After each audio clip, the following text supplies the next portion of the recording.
رجب کا کوئی روزہ رکھنے کی دلیل نہیں ہے. ہم کہتے ہیں آپ نے پڑھا کیا ہے؟ پھر فقہ میں پڑھا کیا ہے آپ؟ پھر مجھے تکلیف ہوتی ہے تو میں تھوڑے سخت جملے کہتا ہوں. پڑھنے گئے تھے یا چھیڑخانیاں کرنے گئے تھے؟ کیا کرنے گئے تھے آپ؟ مجھے تکلیف ہوتی ہے اس پر.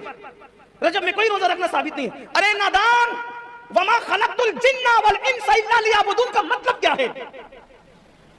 جب کہہ دیا کہ یہ عبادت نفل ہے، نفل، تو نفل کے لیے کسی ثبوت کی ضرورت ہی نہیں ہے، کیونکہ جو نفل ہے وہ عبادت ہے، اور انسان تو پیدا ہی عبادت کے لیے ہوا ہے.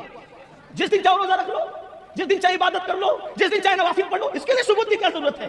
قرآن کہنا کہ تمہیں عبادت کے لیے پیدا کیا. جب پیدا ہی عبادت کے لیے ہوئے تو پیدائش سے لے کے مرے دم تک عبادت کرتے رہے، تو بھی حق تو یہ ہے کہ حق ادا نہ ہوگا. آپ کیسی بات کرتے ہیں؟ ہمارے معاشرے میں ایک ہزاری روزہ جو کہ غالباً 27 رجب کو رکھا جاتا ہے، اور اس کے بارے میں یہ کہا جاتا ہے کہ یہ روزہ رکھنے سے اللہ سبحانہ و تعالیٰ 1000 روزوں کے برابر ثواب عطا فرماتا ہے. اللہ کے نبی صلی اللہ علیہ وسلم نے جو طریقے عبادت کرنے کے، جس کو ہم فرض، واجب، سنت، مستحب کہتے ہیں نا، یہ 1400 سال پہلے ہی اللہ کے نبی صلی اللہ علیہ وسلم نے بیان فرمائے، اور شریعت مکمل ہو گئی. اب اس میں نہ کوئی چیز گھٹ سکتی ہے، نہ اس میں کوئی چیز بڑھ سکتی ہے. 1400 سال پہلے ہمارا اسلام مکمل ہو گیا. جو طریقے حضور نے بیان فرمائے ہیں انہی طریقوں کو ہمیں فالو کرنا ہے، اور انہی کے مطابق ہمیں اپنی زندگی گزارنی ہے. ہمارے نبی نے جو بیان فرمایا اس کو صحابہ نے فالو کیا، تابعین نے فالو کیا، تابعین نے فالو کیا. اب ہمیں کوئی بھی ایسا کام جو ہم کرتے ہیں ہمیں چیک کرنا چاہیے کہ یہ سنت سے، قرآن سے، حدیث سے، صحابہ سے ثابت ہے کہ نہیں ہے. اب آئیے بات کرتے ہیں ہزاری روزے کے بارے میں. جب آپ یہ بات سمجھ گئے نا، اتنی بات جو میں آپ کو سمجھانا چاہ رہا ہوں، 27 رجب کو ہزاری روزہ جو رکھا جاتا ہے، تو کیا یہ روزہ ہمارے نبی نے کبھی رکھا؟ نہیں رکھا. ہمارے نبی نے کیا صحابہ کو اس کے بارے میں بتایا؟ نہیں بتایا. آپ قرآن پڑھیے، بخاری شریف، ترمذی شریف، مسلم شریف، جو بڑی بڑی حدیث کی کتابیں ہیں، ساری احادیث آپ پڑھیے، آپ کو کوئی ایک حدیث بھی نہیں ملے گی جس میں یہ لکھا ہو کہ حضور نے ہزاری روزے کے بارے میں ذکر فرمایا ہے، صحابہ نے کبھی اس روزے کو رکھا ہو، بزرگان دین نے اس روزے کو رکھا ہو. ایسا کہیں بھی نہیں ہے. یہ ہزاری روزہ بالکل بھی قرآن و حدیث سے، سنت سے ثابت نہیں ہے، بلکہ بس ایسے ہی کہیں سے چلا اور چلتے چلتے پھر یہ لوگوں میں رائج ہو گیا. اس کا کوئی ذکر حدیث میں نہیں ہے. تو ہزاری روزہ، اس کی کوئی اسلام میں جگہ ہی نہیں. پھر ہم کیسے ہزاری روزہ کہہ سکتے ہیں؟ یاد رکھیے گا، کوئی بھی دین کی بات جب ہم کہتے ہیں نا کہ یہ روزہ ہزاری روزہ ہے، تو ہم کیسے کہہ رہے ہیں؟ کیونکہ دین کی بات بتانے والے رسول اللہ صلی اللہ علیہ وسلم ہیں. ہمارے نبی نے جس بات کو بیان فرمایا وہ دین ہے. تو کیا ہمارے نبی نے ہزاری روزے کو بیان فرمایا؟ نہیں بیان فرمایا. ہمارے نبی نے تو عبادت کرنے کا حکم دیا ہے کہ رجب کے مہینے میں خوب عبادت کرو. عبادت کرو آپ. اسی لیے ہزاری روزہ یہ نہیں ہے اسلام میں. 27 رجب کا روزہ ویسے ہی آپ نفل روزہ رکھنا چاہو تو رکھ سکتے ہو، لیکن یاد رکھو کہ 27 رجب کا کوئی خاص روزہ شریعت میں نہیں ہے. اب جو چیز خاص نہ ہو اس کو آپ خاص کر کے بتاؤ. اسی کو اللہ کے نبی صلی اللہ علیہ وسلم نے ارشاد فرمایا کہ میرے دین میں کوئی بھی نئی بات اگر پیدا کرتا ہے تو وہ بدعت کو ایجاد کرنے والا ہے. تو 27 رجب کا کوئی روزہ نہیں ہے.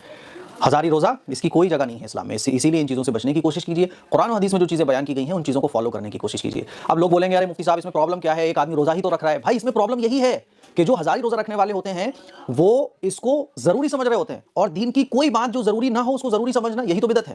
شریعت نے جس چیز کو سنت کہا ہے اس کو ہم سنت سمجھیں. کوئی سنت کو اگر فرض سمجھے گناہ ہے، کوئی فرض کو اگر سنت سمجھے گناہ ہے. اسی لیے شریعت نے 27 رجب کو روزہ رکھنے کو ضروری نہیں کہا ہے، تو رکھنے والے اس کو ضروری سمجھ کے رکھتے ہیں، اسی لیے وہ بڑا سا اہتمام کرتے ہیں. تو یہی ضروری سمجھنا، تو جس چیز کو شریعت نے ضروری نہیں کہا آپ اس کو ضروری سمجھو، یہی تو بدعت ہے.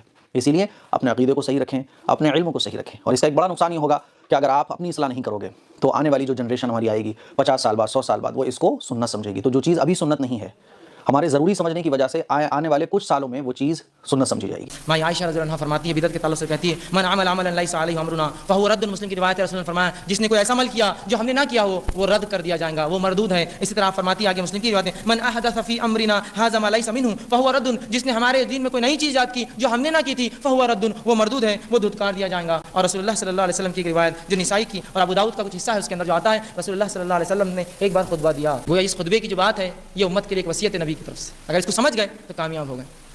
ایک باپ یا ایک ماں یا ایک گھر کا بوڑھا کوئی مر رہا ہو اس کی وصیت پر ہم عمل کرتے ہیں، یہ نبی کی وصیت ہے اس امت کے نام. تو رسول اللہ صلی اللہ علیہ وسلم اس کو فرما رکھا فإن خیر الحدیث کتاب اللہ، سب سے بہترین بات اللہ کی کتاب کی بات ہے. فإن أحسن الحديث كتاب الله، سب سے بہترین بات اللہ کی کتاب کی بات ہے. پھر فرمایا وخیر الهدي هدي محمد صلی اللہ علیہ وسلم، سب سے بہترین طریقہ محمد صلی اللہ علیہ وسلم کا ہے. وشر الامور محدثاتها، اور دین میں بدترین کام ایجاد کردہ چیزیں ہیں. وكل محدثة بدعة، اور ہر ایجاد کردہ چیز بدعت ہے. وكل بدعة ضلالة، اور ہر بدعت گمراہی ہے. وكل ضلالة في النار، اور ہر گمراہی کا ٹھکانہ جہنم کی آگ ہے. رجب میں جو دوسرا عمل لوگ کرتے ہیں وہ یہ کہ رجب کے مخصوص روزے، ایک تو یہ پہلا روزہ جمعرات کا، اس کے بعد کی نماز صلاۃ الرغائب، لیکن اس کے علاوہ مخصوص روزے رکھتے ہیں اور ان روزوں کے تعلق سے مختلف روایتیں ہیں۔ پہلی بات تو وضاحت کر دوں، نبی اکرم صلی اللہ علیہ وسلم نے رجب میں کوئی خاص روزہ نہیں رکھا اور رجب کے اندر آپ نے کسی خاص روزے کا حکم نہیں دیا۔ دونوں باتیں، ایک تو آپ کا عمل بھی نہیں، آپ کا حکم بھی نہیں۔ نبی اکرم صلی اللہ علیہ وسلم رجب میں کوئی خاص روزہ نہیں رکھا اور کسی خاص روزے کے رکھنے کا حکم نہیں دیا، یاد رکھیے۔ اب جو لوگ یہ روایتیں بیان کرتے ہیں رجب کے روزوں کی، وہ سب من گھڑت ہے، یاد رکھیے۔ امام نووی رحمہ اللہ نے ایک بہت اچھی بات فرمائی، جب بھی کسی حدیث کو ایسے دیکھو جس کے فضائل بہت ہی زیادہ ہو رہے ہو، یا محدثین کے اقوال ایسے موجود ہیں کہ جب تم دیکھو کہ کسی حدیث میں یا کسی عمل کے بہت زیادہ فضائل پتہ چل رہے ہو، تو جان لو کہ یہ فضائل من گڑت ہے، یا وہ حدیث من گڑت ہوگی صحیح روایتوں کے مقابلے میں، یاد رکھیے۔ صحیح روایت ایسا، مثال کے طور پہ شب قدر کی فضیلت کیا ہے؟ 1000 مہینوں سے افضل ہے۔ اب کوئی کہے شب قدر کے علاوہ کوئی ایک رات آتی ہے وہ 1000 مہینے نہیں 2000 مہینوں سے افضل ہے، تو آپ سمجھ جائیے کہ یہ گڑبڑ ہے۔